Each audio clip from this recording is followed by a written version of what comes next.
Sense? So one of the other things that most people won't tell you are privacy settings. Anybody know about privacy settings on LinkedIn? So let me ask you a question. Andy, you have a lot of clients, right? Ma'am, do I look like a 30 year?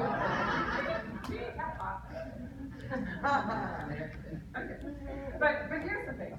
You have a lot of connections, right? And would you want somebody who does what you do, all right? Because you're starting, you're really a trailblazer in your field, aren't you? Yes. You would not, and you're connected to most of your clients, right? Yes. Would you want somebody to be able to go in and actually see who all your clients are? No. Do you have a LinkedIn profile? Yes. Do you know what your privacy settings are? No. Do you want to know? Sure. Okay, take a look. Let's see. This is actually not planned, guys, so. Okay, is it under ANDY? Yep. No, I'm great. Okay, ANDRE? FAL? I tried to look for you and I couldn't find you under Andy. I'm not. Very good at this. Okay, I'm not finding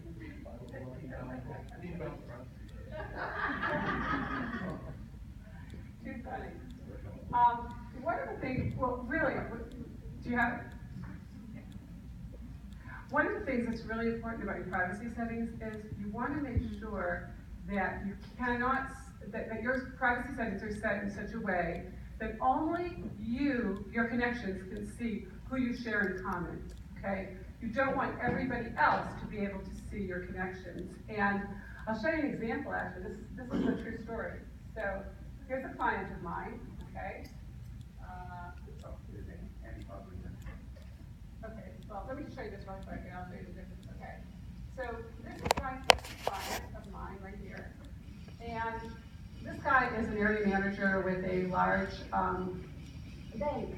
And one of the things with his particular situation was that everybody was always trying to recruit away his branch managers because they don't have to do loans and they also get paid pretty well. So I said to him, I said, you know, James, is there any place that I could find a list of all your branch managers? Because those were my ideal clients. I get hired by mortgage companies to put on trainings for the real estate agents, because then the real estate agents will bring more business to the loan people, and everybody wins, right? So I went down, this is the after on Dave's profile, but let me show you. I went down to his connections, and you might want to go back later and take a look at your profile, because when you go down to it, and I want you to see, oh, he speaks, notice, he speaks mortgage and loans, and he speaks Spanish. How many, what do you speak? Do you speak video? What do you speak, okay? Mine says I speak networking, okay? I speak LinkedIn. But when you get down to the section right here, okay? So notice it says shared and it gives a number. Well, before that, it said 500, and there's lots of really great Chrome extensions that you can get that are free that'll actually tell you how many connections somebody has. There's so many amazing connections, and on the webinar, I'll share those with you. But what I did was I actually typed into this little magnifying glass before we changed it, and I put branch manager bank home loans, and guess what came up? 12 names. He said my favorite 2 words after that, you're hired, because his face dropped. He couldn't believe that he had left that open for everybody. And here's the part that's really fun. So imagine that you are looking for, and so, okay, so Andy, can I use you for a second? So who's the ideal client that you're looking for? Who's the ideal client that you would be looking for? Anybody interested in building their platform and their expertise Online, okay, so let's get a little bit more narrow though for a second. So would that be maybe an author? Because there are a lot of authors that write books, but they don't have any clue how to actually get it out there. Would that be somebody? I don't know, you tell me. Right, so what you might want to do is actually like attracts like. So if you went and found an author, okay, guess what? Go search in their sandbox. Who are you going to find? Every other author, okay? And if you're a speaker, if you happen to be a speaker, one of the things you could do is go find somebody that speaks on the topics that you speak on. Guess what? You'll find the places that they've spoken. All of their connections will be wide open. So how do you search? I mean, that's one of the things that, the questions that I often get asked. And the other question I get asked is, who should I accept? You know, I get invitations all day long. I don't even know what to do with this. Is that one of the challenges that you all have? You don't even know what to do with it? How do you get business from it? So what you really want to do is you want to do an advanced search. Okay, it's pretty easy, and all you're going to do is, I'm going to go right here, and I'm going to hit advanced, okay? And let's say, for example, in my situation, I'm looking for a branch manager of a mortgage company.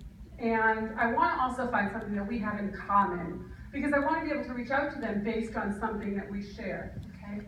So all I would do is I'd go into my keywords here, and I might put in branch manager right here, and then I would go a little further down and under, and for interest. So maybe what I might put is, I'm sorry? Oh, what did I do? Okay. Yeah. Branch manager, okay. And what I might do here is I might put in something that we have in common, some sort of an interest. So maybe I might just put, I don't know, I'll just put poodle, just for an example. Maybe I like poodles. And then I'll go down, I'll put the zip code that I want. And basically, it's going to come up with a number of people that I have in common with. And then the next thing I'm going to do is actually send them an invitation, a personal one that says, hi so-and-so, came across your profile on LinkedIn. Notice that we both have a passion for poodles and that we both work within real estate and share common connections. I'd love to connect with you. Best regards, Rhonda. The secret to the whole thing is, number one, when somebody sends you an invitation, send them a message back and say, I'm curious, why did you send me an invitation? You know, what was it that you found interesting about my profile? When you send out an invitation, send a thank you note saying, thank you so much for extending me the invitation, and then look for what you have in common. What you want to be able to do is create that relationship, because what happens is, once you can take it from online to offline, business and amazing things starts to happen. And you start to connect the dots. And with LinkedIn, all it really takes is learning it, getting your profile, quote unquote, once and done. So Google yourself. If you would not do business with yourself based on the profile that comes up, do one of two things. Take it down, or actually bring it up, have it done, to the point where you would basically say, yes, I would do business with myself. And then spend about 15 minutes a day just sending out invitations. And watch what happens at the end of that. I promise you that you'll get the results that my clients get if you just learn how to get your profile up to speed, put those testimonials on there, and put an audio on there, because that is all it takes for somebody else to even recommend you. Does that make sense?